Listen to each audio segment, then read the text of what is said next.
Chers internautes de Sora Web TV, bienvenue à cette édition spéciale Indépendance.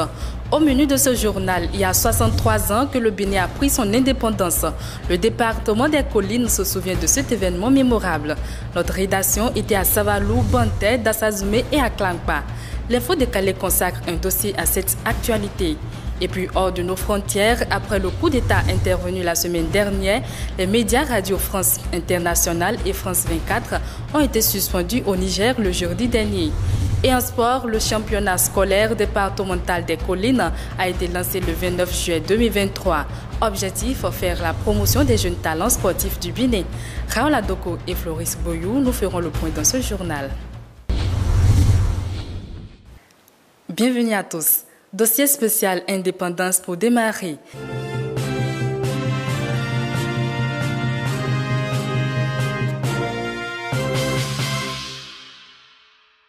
Les citoyens du département des Collines ont sacrifié à la tradition de la célébration de la fête nationale du Bénin. À Dassazoumé, l'événement a lieu en présence du préfet du département des Collines, du maire, des têtes couronnées et cadres de la commune. Plus de précisions dans ce reportage d'Antoine Adobigbo et Rivaldo Hegbe.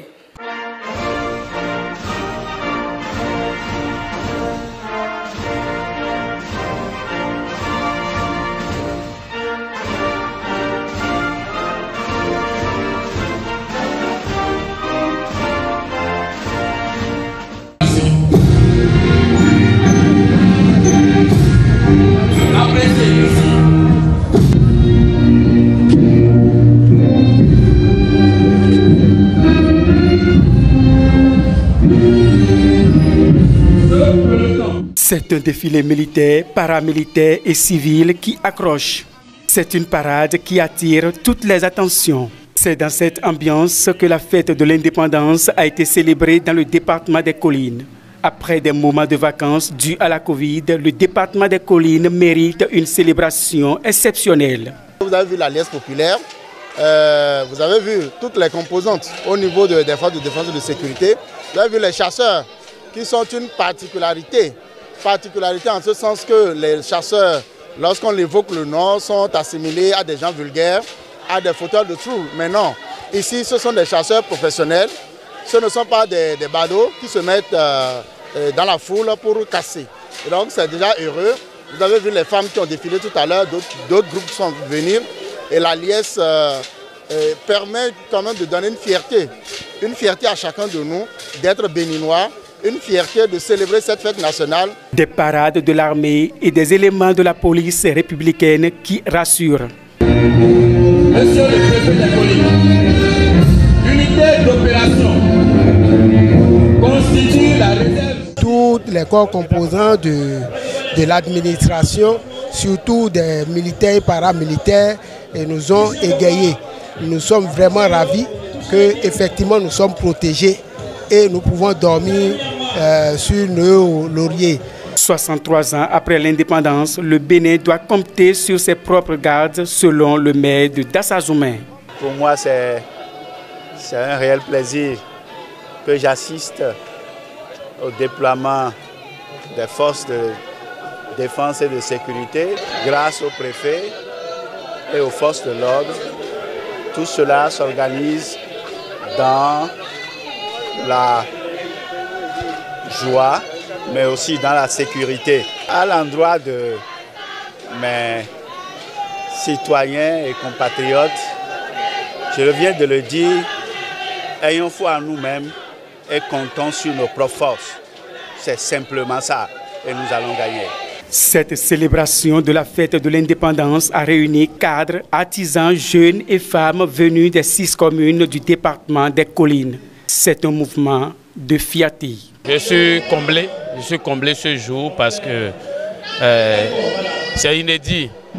Il y a très longtemps, la population de Dassa n'a plus vécu cet événement. Donc c'est le lieu de remercier le maire de la commune, le conseil communal et tous ceux qui l'entourent pour la réussite de cet événement. Vraiment, je n'ai même pas les mots pour les remercier. Que Dieu les accompagne dans leurs tâches. C'est vrai que c'est la fête, mais dans cette fête-là, en fait, on doit quand même faire une introspection, penser à notre développement. chacun, là où il est, doit se donner au travail. C'est le travail qui libère l'homme. L'indépendance, là, c'est le travail. On doit se mettre également ensemble. Si il y a l'unité, la solidarité, on travaille, on sera réellement libre. Tout se construit et nous pensons que chaque année, il y a de nouvelles situations qui nous montrent que nous avons, comme le président l'a dit à son début de mandat, que le Bénin va se révéler au monde. Et voyez-vous aussi, ici nous sommes à Dassa, tout est déconcentré, tout est décentralisé et le défilé, ça ne s'est pas bien passé. C'est tout ça là, c'est des signes qui nous montrent que au jour le jour, que nous sommes en train de prendre nos dessins par nos mains et puis ça va aller. Un peu plus tôt, le préfet du département des Collines et le maire de la commune de Dassa-Zoumé ont rendu hommage aux braves valides morts pour la cause de la nation.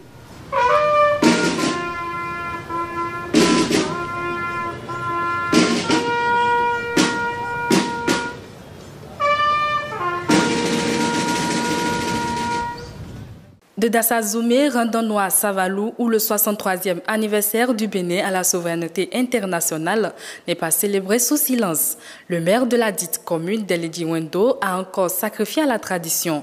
La population savaloise a eu droit à un défilé 100% civil, mais riche en couleurs. Le point de cette célébration avec Saturnin Laté et Boris Bego. C'est par une parade des forces civiles que la commune de Savalou a célébré la fête de l'indépendance. Très tôt ce 1er août 2023, le maire d'Eledji Wendo est allé rendre hommage aux figures emblématiques mortes au nom de la commune. Ensuite, place au défilé 100% civil. Allez, voilà.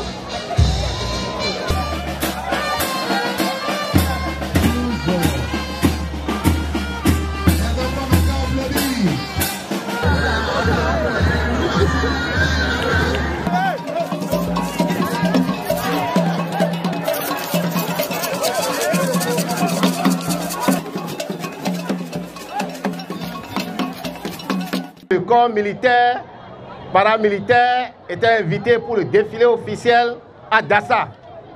Mais nous avons supplié le préfet du département des Collines. Nous lui avons dit que la population de Savalou veut faire les pas de son accession à l'indépendance. L'absence des forces militaires et paramilitaires n'a entaché la qualité de la célébration à Savalou. À l'occasion de cette célébration de l'indépendance, le maire de Savalou a saisi cette tribune pour remercier le chef de l'État au nom des ambitions qu'il nourrit pour la commune du département des Collines. Nous attendons depuis un moment le marché régional. Ça sera construit.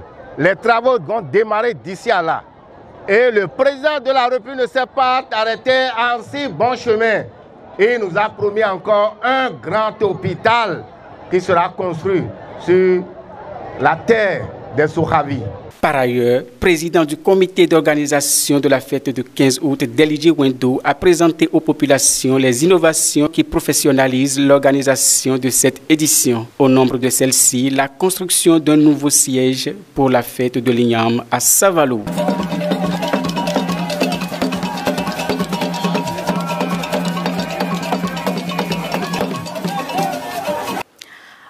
Toujours dans le département des Collines, mais à présent à Bantet, tôt ce 1er août, le maire de la commune Comlan, Fabremont, est allé déposer le gèbe aux enfants de la commune morts pour la patrie alors qu'ils défendaient les couleurs nationales.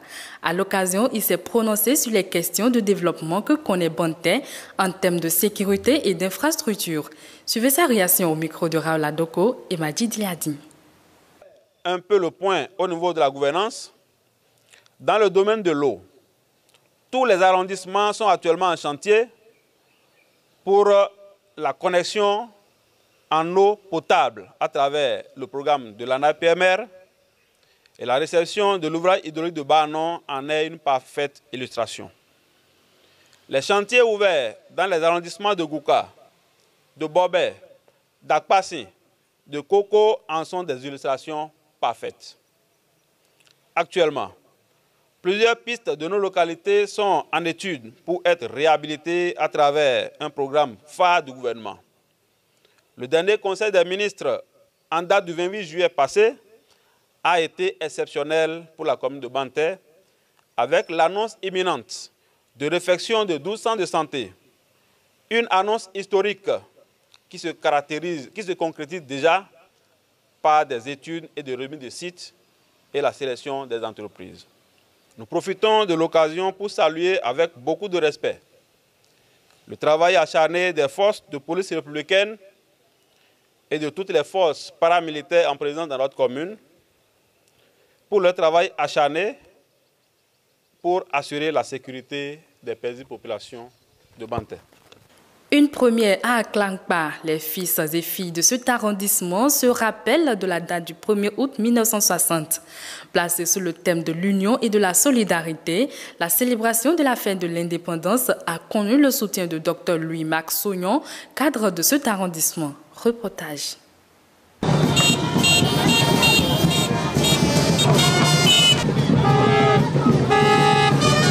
Une caravane pour célébrer la fête de l'indépendance.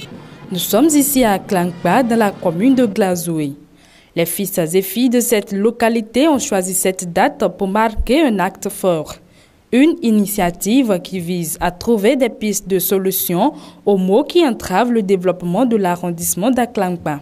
Nous avons toujours vu se dérouler sous d'autres cieux et ça nous a souvent toujours intéressés. Cela ne s'est jamais déroulé ici. L'autre raison, c'est que ces derniers temps, il y a de petits soucis, je dis soucis au plan social, parce que nous avons voulu faire fédération des différentes associations du développement, ce qui pose problème. Et ça a laissé comme impression pour les personnes extérieures, tout comme si nous ne sommes pas unis à Aklankpa. C'est de là que nous avons réfléchi, nous, certains jeunes, nous avons réfléchi à organiser cette fête de souveraineté et qui sera en même temps un creuset par lequel nous allons nous unir.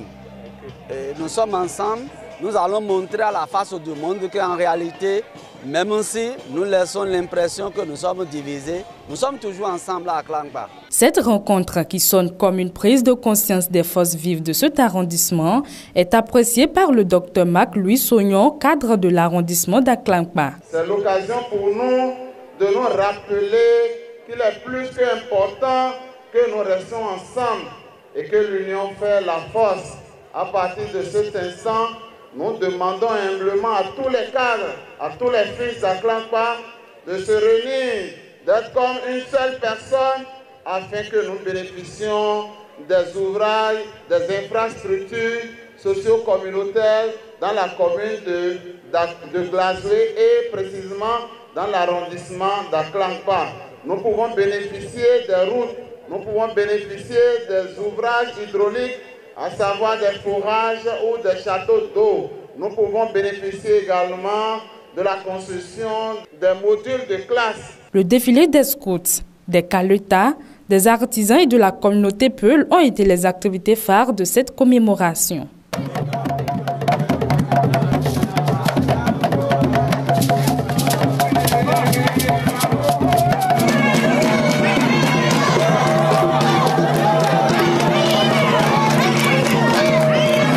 D'un sujet à un autre, comme je l'annonçais en titre, c'est une décision qui se répète de pays en pays en Afrique de l'Ouest. En effet, les populations ont constaté la suspension de la diffusion des programmes de Radio France Internationale RFI et France 24 au Niger. Cette action a été condamnée par le groupe France Média Monde qui qualifie la décision prise hors de tout cadre conventionnel et légal. Cette mesure intervient une semaine après un coup d'État militaire qui a ébranlé la nation ouest-africaine. Pour rappel, le Mali et le Burkina Faso avaient suspendu les deux chaînes françaises considérées comme le relais de l'opinion française et jugées très partiales. Sport à présent. Après la phase communale, le directeur départemental des sports du département des Collines, Olusegun Adinda, a lancé la phase départementale du championnat scolaire le week-end dernier. Les disciplines concernées sont le football, le handball et le volleyball. On veut le champion des champions. au niveau de chaque discipline. Il faut rappeler que cette initiative est une initiative du gouvernement du président Patrice Talon qui est mise en œuvre par les ministères en charge des sports et le ministère de l'enseignement secondaire. Cette initiative du président Patrice Talon vise la promotion du sport à la base. Vous avez vu comment le CG Saint-Directeur a honoré le Bénin. Et moi, mon souhait, c'est que les années à venir, que ce soit une équipe des collines qui puisse se retrouver à ce niveau de compétition. J'ai l'intime conviction que vous qui êtes ici devant moi, vous avez du talent et du génie en vous. C'est pour ça que le président Patrice Talon voudrait que chaque génie qui se retrouve dans n'importe quel contraint de notre pays puisse être révélé. Ajoutons que les jeunes joueurs sélectionnés au niveau départemental seront convoqués pour la phase nationale. Toujours en sport, le dernier match du tournoi de solidarité et de l'avenir s'est déroulé sur le terrain de l'école primaire publique de Tchogodo en présence du parrain Bertin Tameyon. Cette compétition qui a permis à l'AS Pataba de s'imposer 2-1 face à la jeunesse sportive de Iruku. À l'occasion, il a souhaité que le calme qui a régné dès le début de ce tournoi doit être maintenu pour relever les prochains défis. Raoul Adoko et Rivaldo Regbe pour le point. Qui essaie de contrôler ce coup franc. Et c'est parti. On contrôle. Une frappe directe. Attention. 2-1 en faveur de l'association sportive de Pataba. C'est le score final qui a marqué le dernier match de poule du tournoi de solidarité et de l'avenir. Parrainé par Bertin Tameyon, ce match a mis aux prises la jeunesse sportive de Iruku et de l'association sportive de Pataba sur le terrain de sport de l'école primaire publique de Tchogodo dans l'arrondissement de Wessé. Selon le parrain, le calme qui a rayé dès le début de ce tournoi doit être pérennisé pour relever les prochains défis. Juste là, je crois qu'on n'a pas eu de trouble, à ma connaissance. C'est une bonne chose. Je voudrais les remercier et leur demander de garder le cap, parce que nous n'avons pas encore fini, nous ne sommes qu'à mi-chemin. Je voudrais, une fois encore, vous demander d'être patient, d'être calme, de savoir que nous sommes en train de jouer, comme le préfet le disait la fois dernière, c'est un jeu, mais il y a un enjeu. Ce n'est pas parce qu'il y a un enjeu qu'il faut tout brutaliser, il faut tout casser. Nous sommes à la 11e édition et nous avons envie de dire que nous sommes à la 20e, à la 50e, etc., etc. Mais si ça ne se joue pas bien aujourd'hui, comment est-ce qu'on pourra dire après on est à la 20e édition, à la 50e, etc. Donc tout part d'aujourd'hui. C'est pour ça que je voudrais vous demander d'être fair play. Le fair play qui caractérise ce match depuis le début motive la présence de Jack Rondeté aux côtés du parrain de ce tournoi. Il exprime sa satisfaction totale, occasion pour lui de prodiguer des conseils à ses jeunes frères impliqués dans l'organisation de ce match. Nous sommes là pour nous amuser. Ce n'est pas un bagarre, ce n'est pas une lutte, c'est un enjeu, c'est un jeu. Et après les 90 minutes, on doit pouvoir s'embrasser et dire la fête continue. Et sur ce, je vais inviter les arbitres à être vraiment impartials, je vous en prie. Même si vous avez frère même peut me mettre dans une équipe, oubliez ça, parce que c'est la communauté, la commune de Savalou qui est en jeu. Ce n'est pas une famille. Au terme de cette compétition, Tossou Jean Fakone, entraîneur de l'association sportive de Pataba, explose sa joie. Ils ont produit un bon jeu. Il n'y a pas trop de cafouillage. Donc c'est très bon, puisque le foot c'est fair play. Le foot c'est fair play. Comme il n'y a pas de facture, il n'y a pas trop de problèmes sur le terrain, grande est ma joie. La jeunesse sportive de Iruku, vaincue de cette compétition, achève ainsi sa course dans ce tournoi. Chers internautes de Sora Web TV, ainsi s'achève cette édition du journal. Bonne fête de l'indépendance à chacun et à tous. Merci de nous avoir suivis et portez-vous bien.